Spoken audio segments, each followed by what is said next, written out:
우리가 신앙인으로 살면서 어떤 방식이든지 하느님을 찾으면서 살아가라고 초대하고 있다는 거예요. 하느님을 내 삶 안에서 찾아라.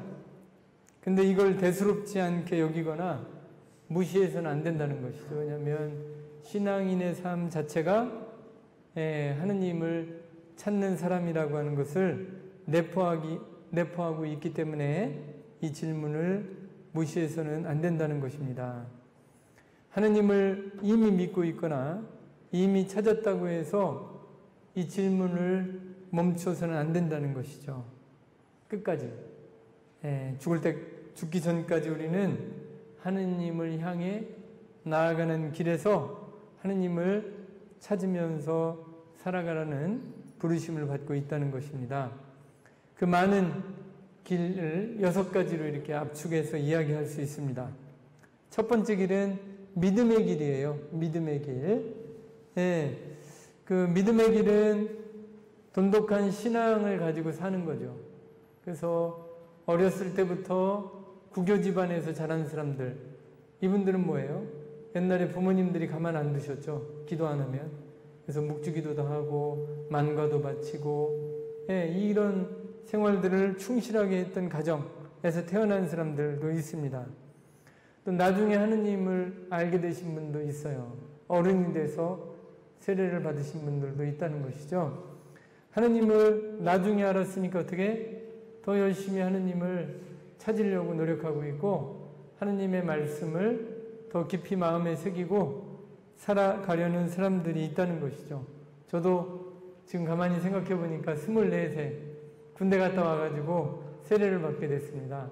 그래서 세례 받고 나서 다 알았겠죠? 전혀 모르죠. 그래서 부활절, 첫 번째 부활절 기억이 나요. 파스카라고 하는데 이 파스카라는 말이 도대체 뭔지 아무것도 아는 게 없어가지고 속이 상했습니다. 그래서 제가 성바오로 서점에 가가지고 이렇게 큰 두꺼운 책을 하나 사가지고 하나님 믿음이라고 하는 교리서를 보고 혼자 연구했던 기억이 나요. 그래서 거기서 이 파스카의 심오한 의미를 깨닫고 가만 주체할 수가 없었습니다. 청년이었을 때 그걸 요약해가지고 친구들하고 나누고 이랬던 기억이 있습니다. 이게 이제 각자 신앙 여정이 다르다는 것이죠. 어렸을 때부터 부모님과 함께 신앙생활을 해왔던 사람들, 뒤늦게야 하느님을 알게 됐지만 그 하느님을 더 깊이 누구보다 사랑하고 증거하면서 살아가는 사람들, 이런 사람들이 믿음의 길을 걸어가는 사람이라고 할 수 있습니다.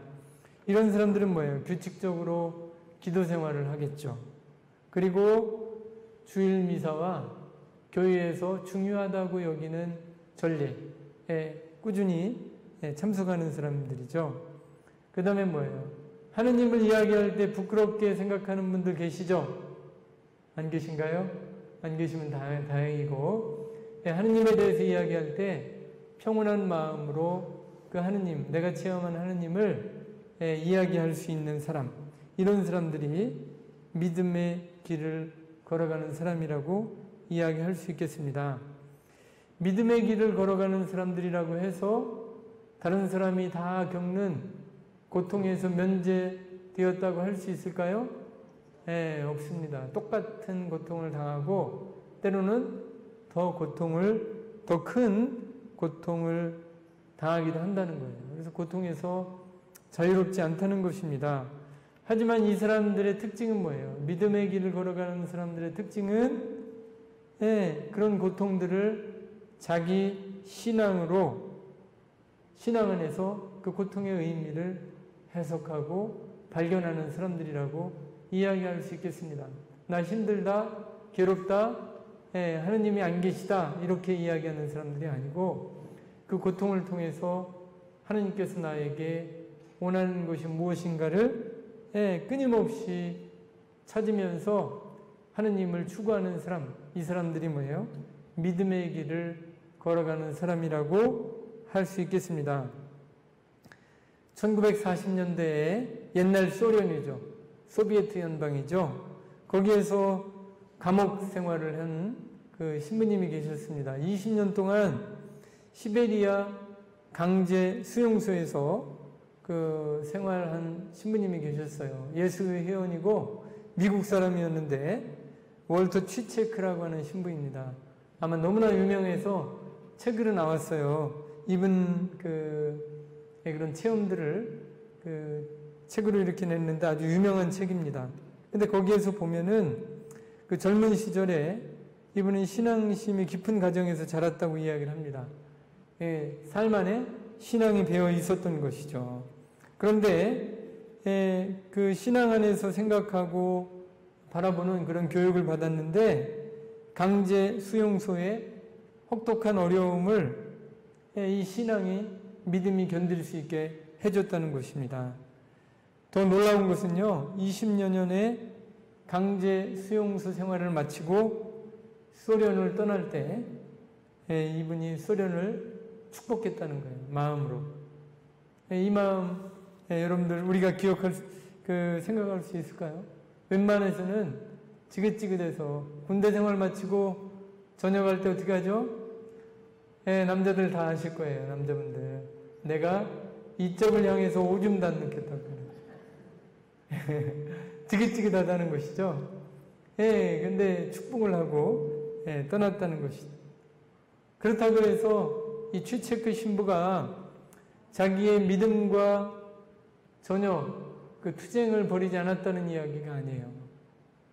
그런 어려운 생활 속에서도 끊임없이 도대체 하느님이 어디 계신가를 자기 자신에게 질문하면서 싸움을 벌였다고 이야기할 수 있는 것입니다. 힘든 상황에서도 신앙의 갈등을 느끼지 않을 수 없었던 것이죠. 그러나 중요한 것은 끝까지 신앙을 버리지 않고 믿음을 지켰다는 것입니다. 이 믿음은 그래서 삶의 기쁨과 고통, 역경 등 모든 상황에 적절한 의미를 우리에게 부여해 준다는 것입니다. 하느님에 대한 믿음은 우리가 혼자가 아니라는 것. 하느님께서 함께 하신다. 함께 하신 하느님 뭐죠? 임마누엘.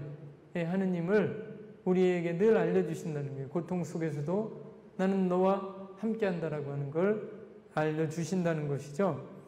어제 그 미사 들으신 분 잘 아실 거예요. 어제 복음이 뭐죠? 가나안 여자의 믿음이었습니다. 그 가나안 여인, 어떤 여인이었죠? 예수님께 자기 딸을 고쳐달라고 청했을 때 예수님이 한마디도 안 했습니다. 하느님의 침묵 앞에서 우리 인간이 어떻게 반응해야 하는가를 이 여인이 우리에게 잘 보여주고 있습니다. 자, 우리가 고통스럽고 힘든 순간에 하느님을 찾아요. 근데 하느님이 응답하지 않을 때 우리는 어떻게 합니까? 원망하고 하느님 안 계시다. 하느님을 안 계시다고 이렇게 확신하면서 종교 다 필요 없다고 세상을 떠나는 사람들이 얼마나 많습니까? 그러나 믿음의 길은 내가 어려움 중에 있어도 하느님께서 나에게 침묵 중에 계셔도 내 말씀을 어떻게 듣고 있다고 생각한다는 겁니다. 자, 침묵한다고 이 귀가 닫힌 것이 아니라는 것이죠. 침묵 중에 계셔도 하느님께서는 끊임없이 내 애원을 들어주신다는 그 믿음과 확신이 있었기 때문에 이 가나안 여인은 누구에게? 예수님께 자기를 강아지보다 못한 사람으로 낮추면서까지 끝까지 딸을 위해서 청원하는 거예요. 이 여인의 믿음 안에는 뭐가 있습니까? 왜 그렇게 자기를 강아지로까지 치부하면서 예수님께 매달릴까요? 딸을 고칠 수 있는 유일한 분이 누구다? 예수 그리스도 한 분이시라는 믿음과 확신이 그녀로 하여금 예수님께 매달리게 하는 것이죠. 이게 뭐죠? 믿음의 길, 신앙의 길을 살아가는 사람들의 모습이라는 것입니다. 신앙의 길을 살아가는 사람들은 고난의 시간에 마치 그 배가 이렇게 정박하려면 어떻게 닻을 내리잖아요. 그래서 파도에 휩쓸리지 않게 닻을 내리는 것처럼 고난의 시간에 닻이 되어 우리의 힘든 시련을 이겨낼 수 있도록 도와준다는 것을 우리는 기억해야 할 것입니다. 뿐만 아니라 어떻게? 그 너머에 있는, 지금 이 사건, 고통 너머에 있는 그 무엇을 알아보게 해준다는 것이죠. 지체크 신부님을 말씀드렸는데 또 한 번을 이야기하고 싶습니다. 아마 언젠가 한 번 이야기했을 것 같아요. 그러나 이분 한 번 더 말씀드리고 싶어요. 알바니아 출신인데 에르네스토 시몬이라고 하는 신부님이셨어요. 작년에 프란치스코 교황님이 추기경으로 임명하셨습니다. 근데 이분의 나이가 몇 살? 88세였습니다. 올해 89세죠. 근데 굳이 이렇게 할아버지를 세상 시선으로 보면 완전히 할아버지인데 이 할아버지를 추기경으로 임명한 이유는 무엇일까요? 바로 이분이 순교에 버금가는 그런 상황에서 그 고통들을 다 참아내고 신앙의 증거를 했다는 것입니다. 교인은 순교에 이르는 그 상황을 신앙으로 증거하고 버텨낸 사람들을 어떻게? 추기경으로 임명합니다. 추기경이라고 하는 말, 카디날이라고 하는 말의 의미가 뭘까요? 바로 신앙의 중심, 핵심에 있는 사람이라고 하는 의미를 갖게 되는 것이에요. 이 알바니아 출신 어네스트 시모니 신부님은 1956년 사제소품을 받아요. 그리고 63년도에 공산당에게 체포됩니다. 그 사형 선고를 받아요. 그랬다가 사형을 집행하지 않고 25년간 강제 노역에 처하게 합니다. 감형하는 거죠. 감옥에서 강제 노역을 하면서 이 신부님은 가난한 사람들의 영적 아버지, 대변자 역할을 했습니다. 그러다가 감옥에 있는데 1973년에 감옥에서 내란죄로 또 체포가 돼요. 감옥에 있는데도. 그래서 다시 사형 선고를 또 받아요. 그러나 사람들의 적극적인 변론으로 사형은 면하고 또다시 18년간의 강제노역에 처하게 됩니다. 18년 동안요, 12년은 탄광에서 일합니다. 12년 동안 탄광, 무시무시한 곳이죠. 여기서 일을 하다가 1981년 석방이 됩니다. 그런데 석방될 때 조건을 붙였어요. 당신 신분대 사저관으로 못 들어간다는 거예요. 어디로? 쓰레기 하치장으로 가서 살라고 명령을 해요. 그래서 뭐 좋다고 쓰레기 하치장에서 또 가난한 사람들을 위해서 열심히 그 사제로서의 그런 삶을 수행하게 된 것입니다. 2014년에 교황님께서 알바니아를 방문하셔서 이 신부님을 만나고 이야기를 다 들으셨고 큰 감동을 받으셨습니다. 작년에 이분을 추기경에 임명을 했다는 것이죠. 이분이 걸어온 길, 인간적으로 보면 고통과 시련의 연속이죠. 하느님이 안 계시다고 해도 주장했어도 아무도 그 주장을 탓할 사람이 없을 만한 그런 상황이었습니다. 그러나 신앙 안에서 믿음의 길을 걸으면서 이분이 신앙을 지켰다는 것입니다. 이걸 교회가 감사하는 것이죠. 이런 사람들은 많이 있습니다. 우리가 잘 아는 베트남 반투안 추기경님, 이분도 돌아가셨죠. 결국 베트남으로 못 돌아가고 돌아가셨는데 이 반투안 추기경님도 같은 맥락에서 볼 수 있다는 겁니다. 올해 11월 달인가요? 제 날짜는 정확하게 모르겠는데 이 에르네스토 시모니 추기경님이 한국에 오십니다. 서울교구에서 평화포럼이라고 하는 걸 개최하는데요. 거기에 그 말씀을 해주십사 하고 초대를 했어요. 그래서 포스터나 뭐가 나오면은 관심 있으신 분들은 믿음의 길을 걸어가는 사람을 직접 눈으로 보실 수 있는 기회를 얻게 될 것입니다. 그래서 그 기회에 한번 가보시면 좋겠어요. 저도 꼭 가려고 생각하고 있습니다. 이분들의 삶을 보면 혹독한 시련을 신앙으로 겪어냈다는 것입니다. 더 멀리 바라보고 지금 당장 내가 겪는 고통만 바라보지 않는다는 것이죠. 더 멀리 바라보고 신앙 안에서 온전히 하느님을 신뢰하는 그 마음이 있었다는 것입니다. 이 하느님을 믿고 신뢰하는 마음으로부터 뭐가 오죠? 희망이라고 하는 것이 싹 트는 겁니다. 믿음이 없으면 희망이 없어요. 참된 믿음으로부터 희망을 발견하게 되는 것입니다. 믿음과 희망은 같이 움직이는 거예요. 믿음 안에서 하나님께서 나를 버리지 않으신다는 그 확신이 생기는 것이죠. 여기로부터 희망에 대해서 이야기할 수 있는 것입니다. 그 감옥에서 그 강제 수용소에서도 끝까지 버티고 하느님께 희망을 다른 사람들에게 희망에 대해서 이야기하게 되는 것입니다.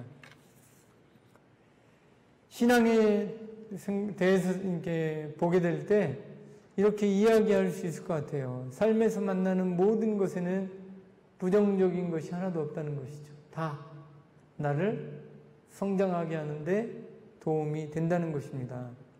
우리 영적 성장을 위해 주어지는 기회라는 것이죠. 지금 내가 기분이 나빴다면 그 기분 나쁜 그 자체보다도 그게 무엇을 의미하는가를 생각해 보는 것. 그걸 통해서 하느님께서 나에게 바라는 것이 무엇인가 초대하는 것이죠. 이게 뭐예요? 영적 성장을 통해 주어지는 기회다라는 걸 기억해야 할 것입니다. 삶에는 순수한 우연이란 하나도 없다는 거예요. 바로 그걸 통해서 우리가 우리를 성장으로 이끄는 하느님의 이끄심을 발견할 수 있도록 도와주는 것이 뭡니까? 믿음의 눈이라는 것입니다. 신앙의 눈만이 이걸 알아볼 수 있게 해준다는 것이죠. 사도 바울은 로마서에서 이렇게 이야기합니다. 로마서 8장에서 하느님을 사랑하는 이들, 그분의 계획에 따라 부르심을 받은 이들에게는 모든 것이 함께 작용하여 선을 이룬다는 것을 우리는 압니다. 하느님께서는 미리 뽑으신 이들을 당신의 아드님과 같은 모상이 되도록 미리 정하셨습니다. 이게 사도 바오로의 증언입니다. 우리가 어떻게 우리 삶을 또 삶에서 오는 이런저런 일들을 받아들여야 하는가를 이야기해 주는 것이죠. 믿음의 길을 걸어간 사람을 보면 나도 저렇게 되겠다, 되고 싶다라고 하는 마음이 우리 안에 일어나는 것은 뭐예요? 좋은 것입니다. 성령의 사인이에요. 성령께서 우리와 함께 한다는 사인입니다. 그 희망, 그 바람들을, 갈망들을 꺼뜨리지 않도록 희망의 씨를 꺼뜨리지 않는 것이 중요하다고 이렇게 생각합니다. 그런데 중요한 것은요, 지금 당장 그런 경지에 이를 수 없다는 거예요. 시간이 필요하다는 것입니다. 우리는 뭐예요?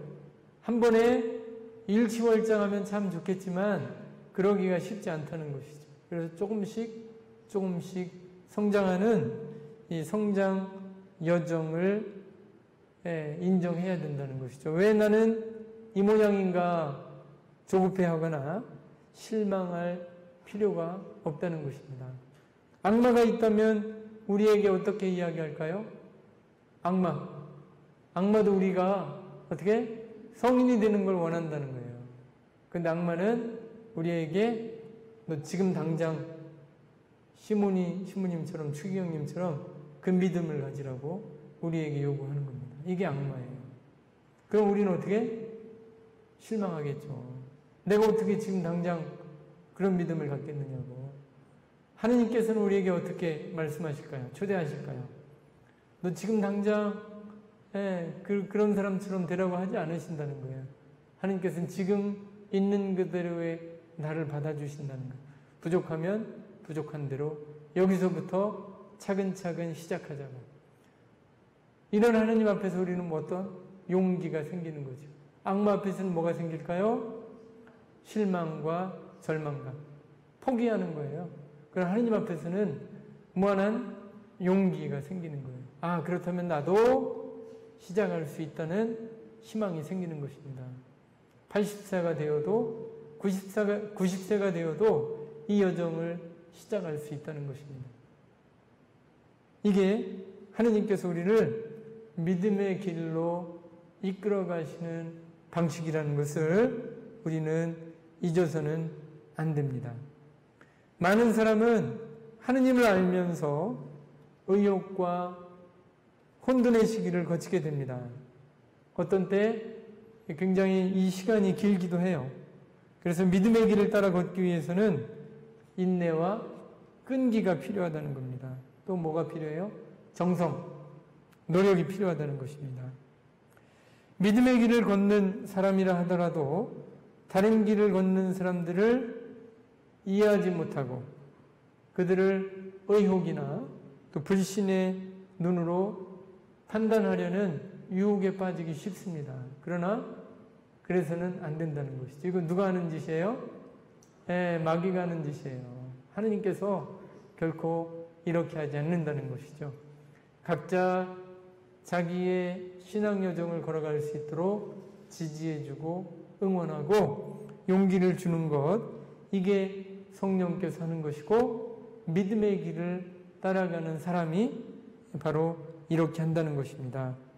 잘못하면 뭐예요? 나는 신앙 힘이 깊다라고 하면서 다른 사람들을 판단하고 자기 주장만 강조하게 될 때 어떻게 되겠습니까? 분열이 일어나고 싸움이 일어나고 이것이 오히려 많은 것들을 좋지 않은 방향으로 이끌어 간다는 것입니다. 그 결과를 봤을 때 이건 믿음으로부터 오는 열매가 아니라는 것을 우리는 잘 알게 되는 것입니다. 그래서 우리가 신앙이 성장한 만큼 어른다운 믿음을 증거하는 삶을 살 필요가 있다는 것을 기억해야 할 것입니다. 예를 들면 어떤 사람은 뭐예요? 어릴 때 하느님은 절대로 나쁜 일도 일어나게 해서는 안 된다고 생각합니다. 하느님은 순수한 마음에서 그렇게 생각할 수 있죠. 좋은 것만 주시는 분이다 라고 생각합니다. 근데 어른이 되어서도 그 생각이 남아있게 되면 어떤 일들이 일어나게 될까요? 자기에게 힘든 일이나 어려운 일이 발생하면 어떻게? 하느님을 용서하지 못하게 되는 거예요. 하느님께서 왜 나에게 이런 일을 허락해 줬냐고 그 하느님을 용서하지 못하고 떠나게 되는 거예요. 버리거나 외면하는 일들이 종종 있을 수 있다는 것입니다. 근데 우리 주변에는 아유 왜 어떻게 다 성당에 안 나가시게 됐어요? 그러면 우리 집에 우환이 있어가지고 하느님 없다고 하면서 성당에 안 나갔다고 하는 사람들이 많이 있습니다. 이거 뭐죠? 신앙이 아직 어른 수준에 이르지 못했다는 거예요. 그래서 조금 이따 말씀을 드리겠습니다. 우리가 어른이 되어 하느님을 믿으며 영적으로 성장하고 있다면 어른다운 방식으로 하느님과 관계를 맺어야 한다는 것이죠. 하느님과. 그래서 아이들이 어른이 되면 부모와 새로운 방식으로 관계를 맺듯이 하느님을 믿는 사람들도 그들이 영적으로 성장할 때 새로운 방식으로 하느님을 믿어야 한다는 것입니다. 이게 비유가 될지 모르겠는데 제가 중학교 때까지 아버님이 엄청 엄했어요.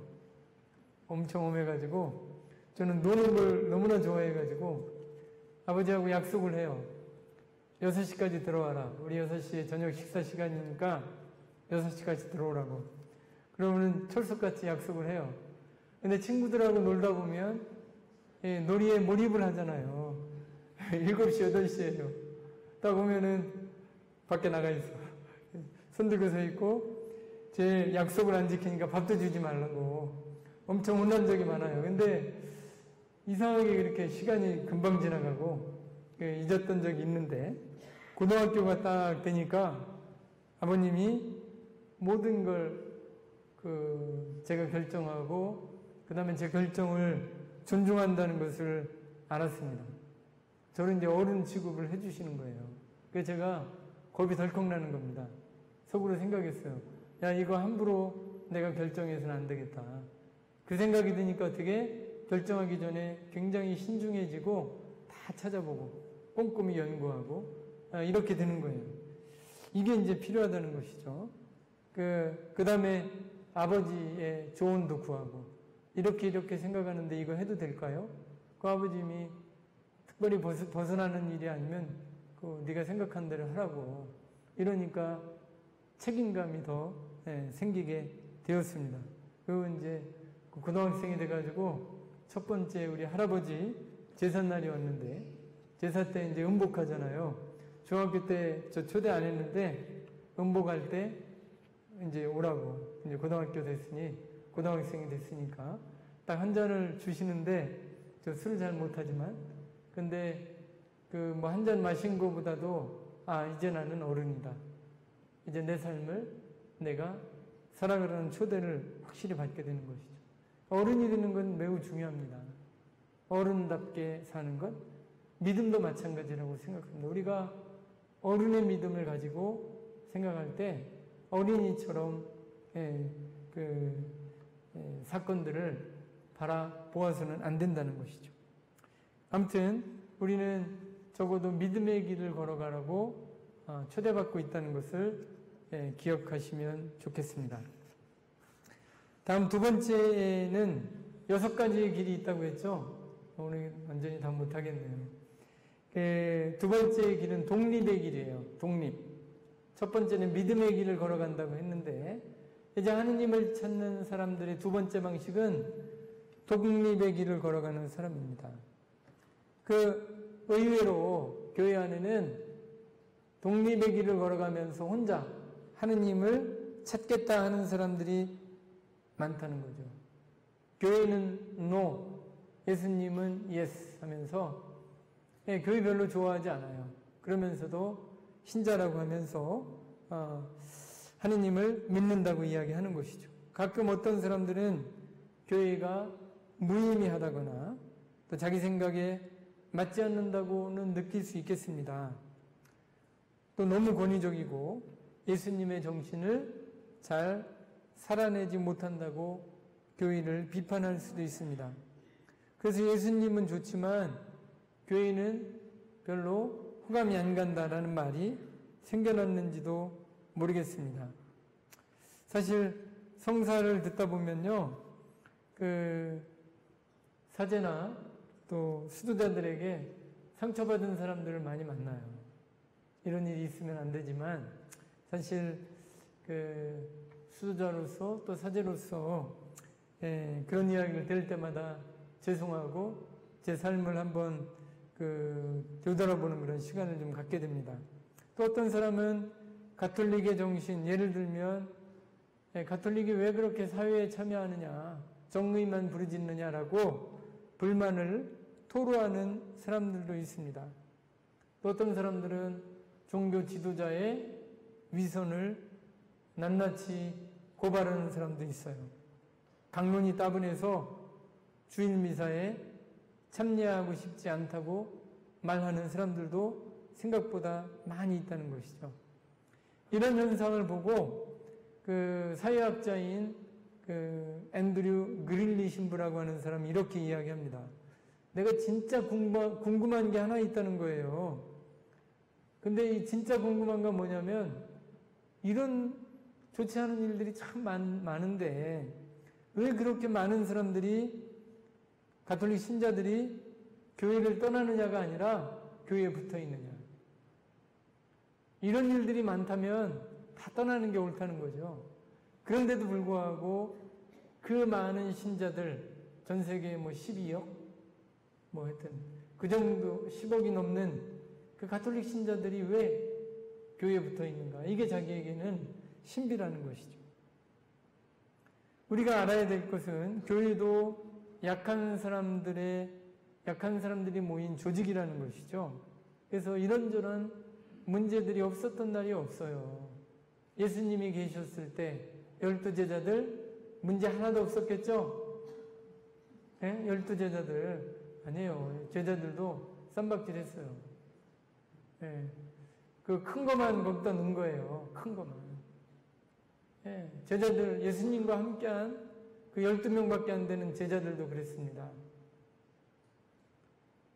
우리는 약한 사람들이죠. 이 약한 사람들이 모인 조직에 문제가 없는 것이 이상한 거죠. 없는 것이 문제죠. 이런 문제들 앞에서 교회를 떠나거나 이걸 받아들이지 못할 때 이제 쉬는 교우가, 냉담하는 교우가 생기기도 한다는 것입니다. 그런데 중요한 것은 무엇입니까? 이런 사람들도 교회에 어느 정도 거리를 두지만 여전히 신심이 있다는 것이죠. 그리고 어떤 때는 건전한 독립성을 지니고 있다는 거예요. 건전한 독립성이라는 것은 뭐죠? 적절한 비판 능력을 가지고 예언자적인 시각으로 이야기를 해줄 수도 있다는 것이죠. 교회가 더 나아지도록. 이런 것은 굉장히 긍정적이라는 것입니다. 그래서 교회 공동체도 이런 사람들의 소리에 귀를 기울일 필요가 있다는 것이죠. 그래서 무엇이 옳고 그른지 솔직하게 이야기할 수 있어야 되고 그것을 들어줄 수 있는 것, 그 다음에 여건이 되면 그 좋은 주장과 의견들을 수용하고 받아들이는 것, 이것이 우리에게 필요하다는 것입니다. 크건 작건 결점이 있는 사람들이 모여 사는 공동체 생활을 받아들이는 것, 이게 이제 핵심이라는 것이죠. 이걸 받아들인다고, 약함을 받아들인다고 해서 사악함과 대적까지도 그냥 모르는 체하고 받아들이라는 것을 의미하는 것은 아니라는 걸 우리는 너무나 잘 알고 있습니다. 우리가 불완전하고 나약한 인간이라는 점을 인정해야 한다는 것입니다. 독립의 길을 걸으면서 조직화되고 보다 완벽한 공동체를 사람들이 찾으려고 하지만 그런 공동체는 있겠다 없겠다? 없어요. 2000년 동안 한 번도 교회 공동체는 완벽한 조직체로 섰던 적이 한 번도 없습니다. 그만큼 우리는 약한 사람들인데, 근데 더 신비한 건 뭐죠? 그 약한 사람들이 모였는데 2000년 동안 무너지지 않았다는 거예요. 2000년 동안 무너지지 않고 오늘날까지 계속되고 있다는 것은 뭐예요? 하나의 신비이고 하나님께서 우리와 함께 하신다는 것을 잘 드러내 주고 있다는 것을 이야기할 수가 있을 것 같습니다. 좀 쉬었다가 미사 때 나머지 부분을 강론 대신에 좀 말씀드리겠습니다. 영광이 성부와 성자와 성령께 우리의 도움이신 마리아님, 성부와 성자와 성령의 이름으로 아멘. 감사합니다.